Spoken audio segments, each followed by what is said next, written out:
अस्सलाम वालेकुम दोस्तों, मेरा नाम है मोहम्मद दानिश और खुशामदीद है आप सभी का हमारे इस चैनल पर। दोस्तों, जैसा कि आप हजरात को मालूम है कि हिंदुस्तान और पाकिस्तान इन दोनों मुल्कों ने एक ही वक्त में अंग्रेजों की गुलामी की जंजीर को तोड़ के आजादी हासिल की थी। बरतानवी पार्लियामान में मंजूर होने वाला एक्ट, जिसे इंडियन इंडिपेंडेंस एक्ट 1947 कहा जाता है, यही इन दोनों मुल्कों की आजादी का फरमान था। तो इतनी सारी मुश्तरका चीजों के बावजूद आखिर वो क्या वजूहात थी जिनकी बुनियाद पर दोनों का यौम आजादी मुख्तलिफ करार पाया। चलिए जानते हैं इस हवाले से सारी तफसीलात आज के इस वीडियो में। दोस्तों, 1947 में जुलाई की 8वीं तारीख को बरतानवी पार्लियामान में हम सब की आजादी के फरमान पर मुहर लगाते हुए वहाँ पर एक एक्ट मंजूर किया गया जिसे इंडियन इंडिपेंडेंस एक्ट 1947 कहा जाता है, जिसके मुताबिक भारत अब आजाद मुल्क था। पर यह सिर्फ और सिर्फ एक शाही फरमान था। इसको जमीनी तौर पे नाफिज करने की जिम्मेदारी एक बरतानवी अफसर को सौंपी गई, जिनका नाम माउंट बेटन था। शाही फरमान के मुताबिक उन्हें 14 और 15 अगस्त के बीच की रात को तमाम अरकाने सल्तनत के सामने इस सरजमीन की तमाम सियासी जिम्मेदारियां इसी जमीन के बाशिंदों को सौंपनी थी और इसके बाद उन्हें आजाद हिंदुस्तान के पहले गवर्नर जनरल की जिम्मेदारी भी संभालनी थी। अब जाहिर सी बात है कि वो एक ही रात को कराची और दिल्ली दोनों जगहों पे नहीं हो सकते थे। तो इस मसले का हल ये निकला कि वो 2 दिन पहले 13 अगस्त को कराची में तशरीफ लाए और उसके अगले दिन 14 अगस्त को कराची में जो अभी सिंध असेंबली नामी एक बिल्डिंग मौजूद है, वहाँ पर पाकिस्तान के कानून साज असेंबली का एक खास इजलास करार पाया। सुबह से ही लोग उसके आसपास जमा थे। सल्तनत के तमाम वज़रा और बड़े बड़े लोग वहाँ पर आए हुए थे। कायदे-ए-आज़म मोहम्मद अली जिन्ना और माउंट बैटन जब एक खास सवारी में तशरीफ लाए तो अवाम ने जोरदार नारों से उनका इस्तकबाल किया और फिर प्रोग्राम का बाकायदा आगाज हुआ।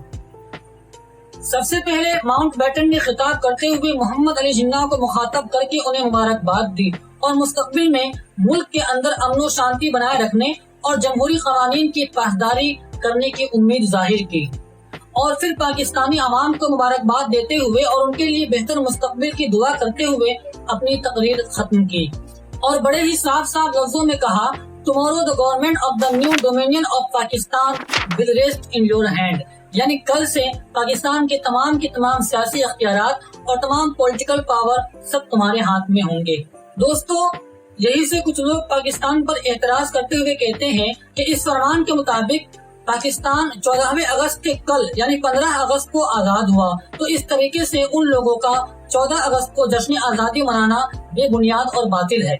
इस एतराज का जवाब देते हुए हमारे एक फेसबुक फ्रेंड लिखते हैं कि फर्ज कीजिए कि किसी बच्चे की विलादत 14 तारीख के हो, पर रस्मी तौर पर हॉस्पिटल वाले 15 तारीख को तमाम कागजात की कार्रवाई मुकम्मल करने के बाद उसे उसके वालिदैन के सुपुर्द करें, तो भी उस बच्चे का जन्मदिन 14 तारीख को ही मनाया जाएगा, ना कि 15 को, क्योंकि सही माना में उसकी पैदाइश 14 को ही हुई थी, गर्चे उसे बाकायदा रस्मी तौर पर 15 तारीख को उसके वालिदैन के सुपुर्द किया गया। ठीक इसी तरीके से पाकिस्तान का हाल है कि पाकिस्तान का वजूद तो उसी वक्त हो चुका था, गर्चे रस्मी कार्रवाइयाँ 15 तारीख को अमल में आई।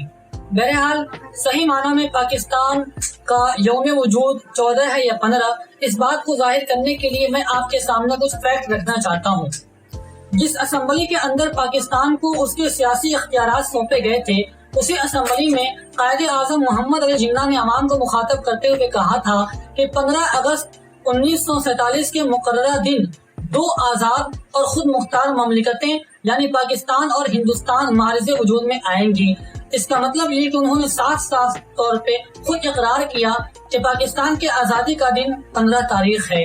दूसरा फैक्ट ये है कि पाकिस्तान का वजूद 27वीं रमजान को अमल में आया था। अगर आप कैलेंडर देखेंगे तो 1947 में रमजान की 27वीं तारीख 15 अगस्त को आती है, न कि 14 अगस्त को। तीसरा फैक्ट ये कि जब 1947 में पाकिस्तान के अंदर यौम आजादी को छुट्टी का ऐलान किया गया तो उस दस्तावेज के अंदर भी 15 तारीख लिखी गई थी, न कि 14 तारीख।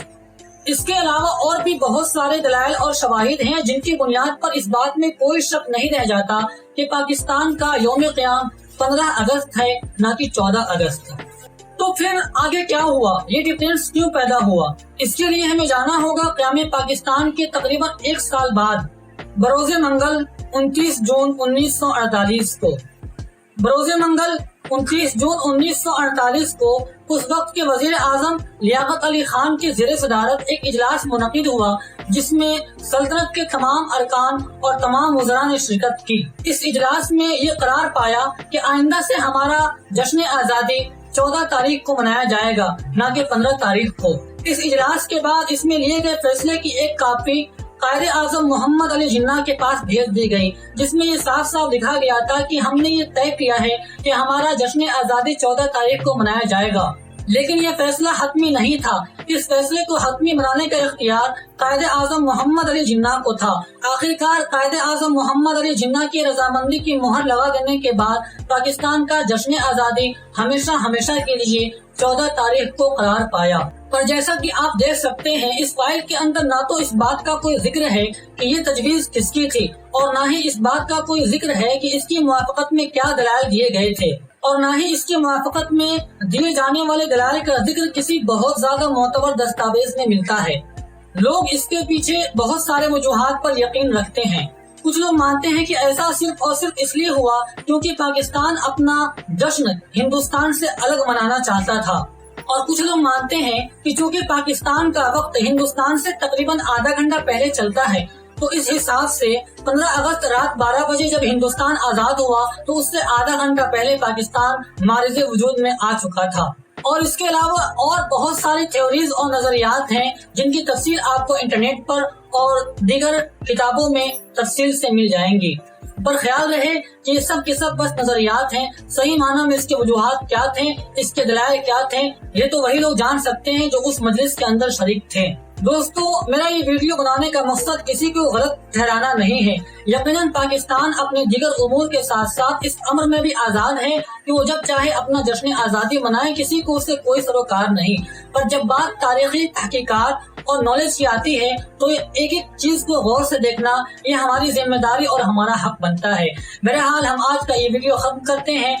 दोनों मुल्कों के तमाम लोगों को आजादी की बहुत बहुत मुबारकबाद देते हुए और ये दुआ करते हुए कि अल्लाह ताला दोनों मुल्कों को हमेशा अमन और इत्मीनान के साथ कायम रखे और इन दोनों मुल्कों के अवाम के अंदर आपसी मोहब्बत और भाईचारगी हमेशा कायम रहे। तो बस आज के लिए इतना ही। मिलते हैं अगले वीडियो में किसी नए मौजू और नए कलाम के साथ। तब तक के लिए अगर आपने अब तक वीडियो को लाइक नहीं किया है तो इसको लाइक कीजिए, चैनल को सब्सक्राइब कीजिए और बेल आइकन को भी प्रेस कीजिए।